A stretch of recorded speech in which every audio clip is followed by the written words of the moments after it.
3대 지수의 마감가 확인해 보겠습니다. 오늘은 유가의 급등 그리고 오픈 AI 쇼크가 만든 투심 하락으로 3대 지수가 일제히 내렸습니다. 다우지수가 약보합권, 나스닥과 S&P 500도 각각 내렸는데요. 특히나 기술주 중심으로 매도세가 크게 나오다 보니까 나스닥이 많이 빠진 하루였다라고 볼 수가 있겠습니다. 매크로 지표는 어떻게 움직였을까요? 이어서 살펴보시죠. 일단 장중에 100달러를 돌파했던 유가입니다. 오늘 시장 리스크 출발점의 역할을 했다고 볼 수 있겠고요. 달러가 강세 흐름을 보였지만 원화는 비교적 안정적인 움직임을 가져갔습니다. 한편 인플레이션 우려가 자극되고 있는 가운데 미국채 장단기물은 소폭 상승하는 모습이었고요. 유가발 리스크오프 영향의 비트코인은 소폭 하락했습니다. 금은 매도세가 심화되고 있는 분위기입니다. 2거래일 연속 하락하는 금의 움직임까지 살펴보실 수 있겠습니다. 오늘 시장을 움직였던 이슈들 바로 한번 확인을 해보시겠습니다. 마켓 무버 이슈로 오늘 시장에 있었던 이야기들을 자세하게 살펴보시죠. 오늘 시장에는 두 가지 축이 있었다고 볼 수 있겠습니다. 유가 급등이라는 거시적인 변수와 오픈 AI 쇼크라는 테마 변수가 될 텐데요. 그중에서 오늘 시장 하락의 출발점이 됐던 유가 이야기부터 살펴보시죠. 오늘 WTI 3% 넘게 급등했고요. 99달러 선에서 마감했습니다. 브렌트유도 100달러를 훌쩍 뛰어넘는 가격까지 올라갔는데 이 유가가 100달러라는 기준이 시장에게는 이 불안 심리를 자극하는 구간에 진입했다고 볼 수가 있겠습니다.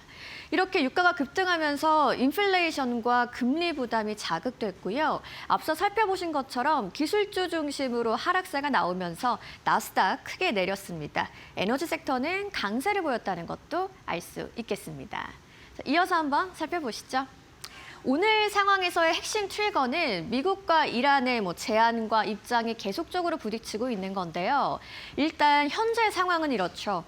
미국은 이란의 원유 수출 차단을 위해서 선박과 항구를 봉쇄 중인 상황이고요.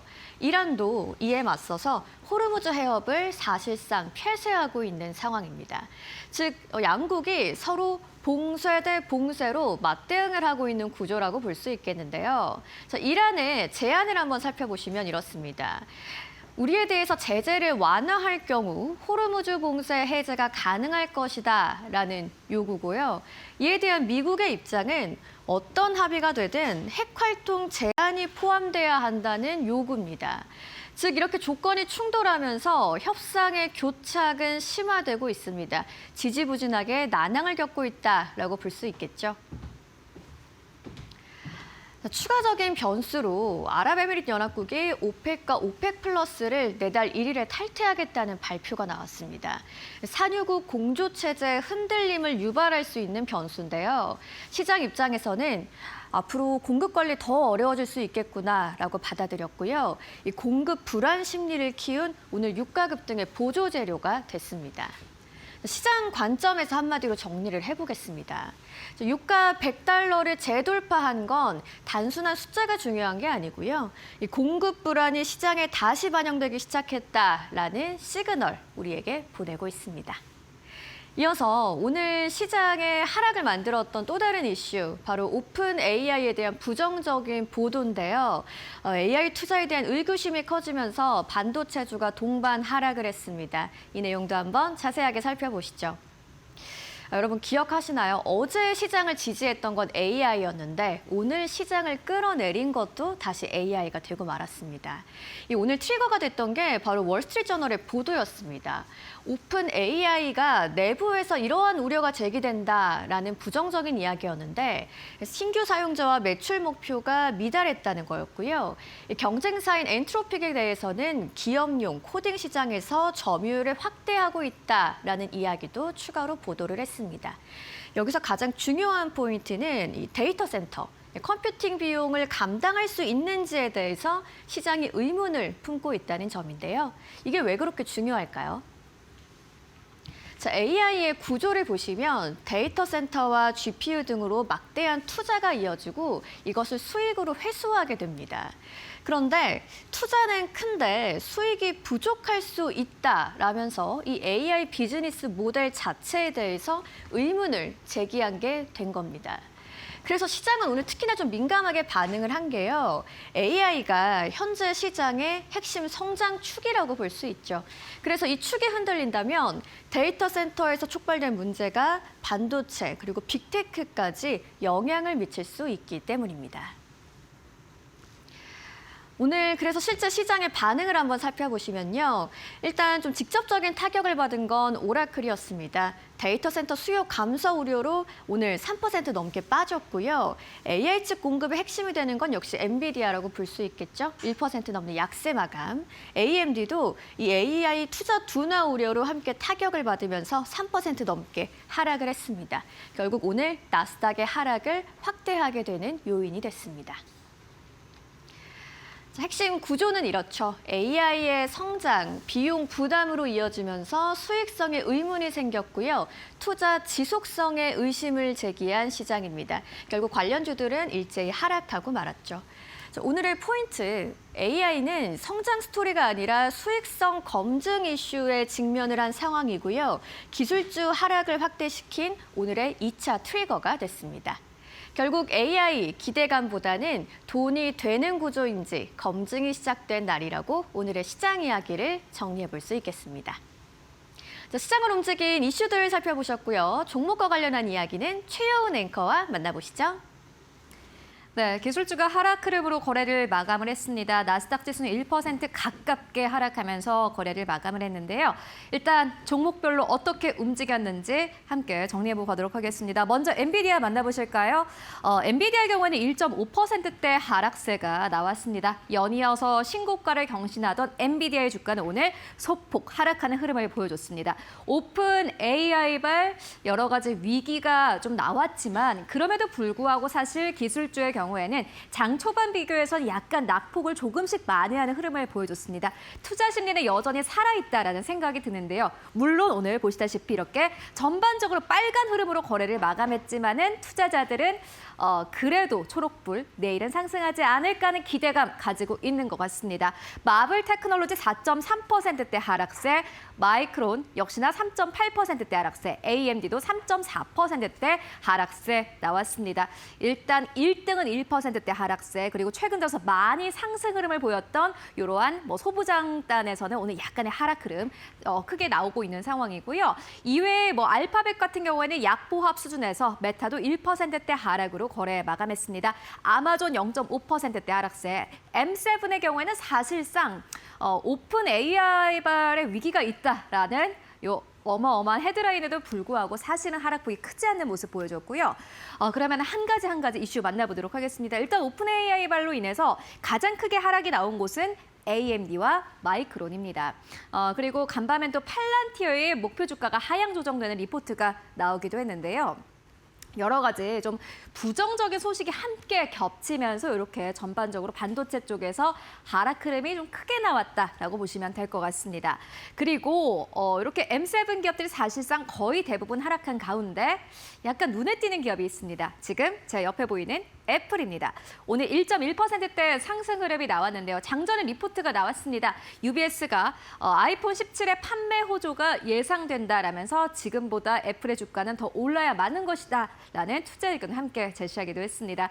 전반적으로 빨간불로 물들었던 날이긴 하지만요. 그래도 투자 심리는 좀 살아있는 모습을 함께 확인할 수 있습니다. 그렇다면은 특징적으로 움직였던 기업들은 어떤 것들이 있을까요? 바로 만나보도록 하겠습니다. 이번 주에는 M7D도 역시나 실적을 발표하지만 그 이외에도 많은 기업들 실적을 발표를 합니다. 미국의 경기를 알 수 있는 여러 가지 기업들이 실적을 발표를 했는데요. 먼저 첫 번째 기업부터 만나보도록 하겠습니다. 코카콜라입니다. 다우존스 산업평균지수에 있는 아주 미국의 대표적인 방어주 그리고 배당주라고 할 수 있겠죠. 코카콜라가 실적을 발표를 했는데 EPS와 매출 모두 다 시장의 예상치를 상회했을 뿐만이 아니라 가이던스도 좋았습니다. 지금까지는 마운자로나 이렇게 좀 살을 빼는 약 때문에 앞으로 코카콜라가 팔릴 것이다라는 우려감이 나왔는데 이를 모두 다 상쇄시키고 아주 긍정적인 실적을 냈습니다. 오히려 글로벌 전 세계적으로 음료의 수요는 더 높아지고 있는 상황이라고 합니다. 그리고 코카콜라가 가격을 인상했음에도 불구하고 여전히 잘 팔린다라는 것을 실적을 통해서 알 수 있었고요. 이에 따라서 3%대 상승 흐름이 나왔습니다. 이어서 두 번째로 실적을 발표한 기업입니다. UPS입니다. 한국으로 치면은 CJ 대한통운 정도인 그러한 배송 기업인데요. UPS가 실적을 발표를 했는데 사실 실적 자체는 굉장히 좋았습니다. EPS와 매출 모두 다 시장의 예상치를 상회했습니다. 다만 지금 시장은 실적을 깐깐하게 하나하나씩 체크하고 있는데 미국 내에서 배송 수요가 좀 줄어들었다라는 소식이 있었습니다. 이를 두고 소비자들은 경기 둔화가 지금 UPS에 영향을 미치는 거 아니야라는 의구심을 품었고요. 이에 따라서 4%대 가까운 하락 흐름으로 거래를 마감을 했습니다. 네, 그리고 세 번째 기업입니다. 제너럴 모터스, 미국의 전통적인 완성차 기업입니다. 제너럴 모터스가 실적을 발표를 했는데 실적이 좋았습니다. EPS와 매출 모두 다 시장의 예상치를 상회했고요. 그리고 한 가지 굉장히 재미있는 포인트가 있었습니다. 미국의 이제 트럼프 행정부가 들어서면서 이제 관세를 부과를 하기 시작을 했는데 제너럴 모터스는 부당하다, 우리는 관세를 돌려받아야 된다라고 소송을 낸 바 있고 이로 인해서 제너럴 모터스는 실제로 이 관세를 환급을 받았습니다. 아직 실제로 이 돈을 받은 건 아닌데 이게 회계 장부상 반영이 됐다고 합니다. 이에 따라서 제너럴 모터스 이번 분기 실적이 굉장히 좋았고요. 시장의 예상치를 훌쩍 뛰어넘을 수밖에 없었습니다. 이에 따라서 제너럴 모터스 1.2%대 상승 흐름으로 거래를 마감했습니다. 이게 이제 장중에 나온 기업들의 실적 발표이고요. 그리고 오늘 뉴욕 증시가 마감된 이후에 실적을 발표한 기업들도 함께 정리해보고 가도록 하겠습니다. M7 기업들이 실적을 발표하기 전에 역시나 굵직굵직한 기업들이 실적을 발표를 했는데 먼저 첫 번째는 비자입니다. 비자 여러분들도 아시다시피 신용카드 기업입니다. 결제 기업이죠. 비자가 부진한 실적을 발표하면 지금 약간 좀 경기가 둔화되고 있구나, 사람들이 돈을 안 쓰고 있구나라고 생각을 할 법한데 비자 일단 실적 좋았습니다. 2분기 매출과 EPS 모두 다 시장의 예상치를 상회했을 뿐만이 아니라 시장에선 주목을 한 것은 순 매출 증가율이었습니다. 2022년 이후로 최고치를 찍었다고 하고요. 이에 따라서 시간의 거래에서 거의 5% 가까운 상승 흐름을 보였습니다. 두 번째로는 스타벅스입니다. 어떻게 보면은 뉴욕 증시의 아픈 손가락이 아닐까 싶은데 이번에 긍정적인 실적을 냈습니다. 실적 자체도 시장의 예상치를 상회했을 뿐만이 아니라 가이던스 역시나 마찬가지로 시장의 예상치를 상회했습니다. 이에 따라서 주가 5%대 상승 나왔고요. 오늘 어떻게 보면은 주가 기술주가 다 하락했음에도 불구하고 시게이트가 긍정적인 실적을 발표하면서 오늘장의 좀 흐름을 바꿔놓을 수 있겠다라는 기대감까지 가지게 되는 그런 실적 발표였습니다. 시게이트가 실적을 발표를 했는데 EPS 매출 모두 다 시장의 예상치를 상회했을 뿐만이 아니라 데이터 쪽에서 여전히 좀 수요가 살아있다라는 것을 이번 실적 발표를 통해서 알게 됐습니다. 이에 따라서 보이십니까? 시외에서 두 자릿수 이상의 급등세가 나왔습니다. 13% 이상의 급등 흐름이 나왔는데 이런 훈풍이 오늘 한국 증시에까지 이어질 수 있을지 함께 확인해 보시는 게 관전 포인트가 될 것 같습니다. 이어서 마지막 한마디 좀 정리해 보도록 하겠습니다. 네, 오늘의 시장입니다.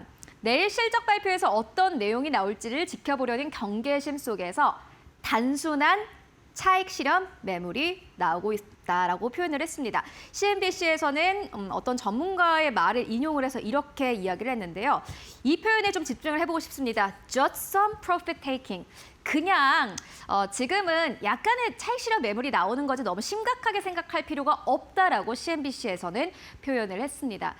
실제로 이게 맞을까 하는 의구심이 드는 와중에 또 시게이트가 긍정적인 실적을 발표하면서 시간의 거래에서 반도체주들이 다시 한번 약간의 반등세 보여주고 있습니다.